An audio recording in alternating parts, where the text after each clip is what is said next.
നിയമസഹായം തേടിയെത്തിയ യുവതിയെ പീഡിപ്പിച്ച കേസിൽ മുൻ സർക്കാർ അഭിഭാഷകൻ പി.ജി. മനു ഹൈക്കോടതിയിൽ ജാമ്യ ഹർജി നൽകി.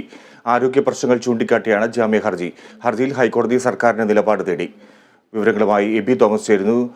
എബി, ഇദ്ദേഹം ഇപ്പോൾ ജാമ്യ ഹർജി നൽകിയിരിക്കുന്നു. സർക്കാരിന്റെ നിലപാട് ഹൈക്കോടതി തേടിയിരിക്കുകയാണ്. എന്തൊക്കെ വിവരങ്ങൾ കൂട്ടിച്ചേർക്കാനാവും? ഇന്ന് പി.ജി. മനു ജാമ്യ ഹർജി സമർപ്പിച്ചിരിക്കുന്നത് ചോദ്യമായിട്ടാണ് പൂർണ്ണമായി സഹകരിച്ചിട്ടുണ്ടായിരുന്നു. ഇനിയും ജുഡീഷ്യൽ കസ്റ്റഡിയിൽ തുടരേണ്ട ഒരു സാഹചര്യം നിലവിലില്ല.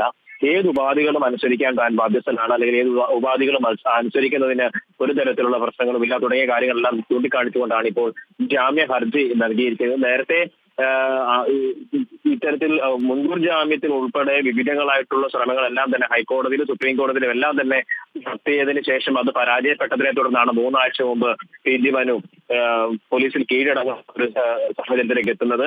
അതിനുശേഷം ഇപ്പോൾ ഇയാൾ ജുഡീഷ്യൽ കസ്റ്റഡിയിൽ തുടരുന്ന സാഹചര്യമാണ്. എന്തായാലും ഈ ജാമ്യ ഹർജിയിൽ സർക്കാരിന്റെ നിർദ്ദേശം അല്ലെങ്കിൽ നിലപാട് തേടിയിരിക്കുകയാണ് ഹൈക്കോടതി. നിലവിൽ ആരോഗ്യ പ്രശ്നങ്ങൾ ചൂണ്ടിക്കാണിച്ചുകൊണ്ടാണ് ഈ പി.ജി. മനു ജാമ്യ ഹർജി നൽകിയിരിക്കുന്നത്. എന്തായാലും സർക്കാരിന്റെ നിലപാട് ഈ ഒരു വിഷയത്തിൽ ഈ ഒരു തീരുമാനമെടുക്കുന്നതിൽ നിർണായകമാകും. ശരി എബി.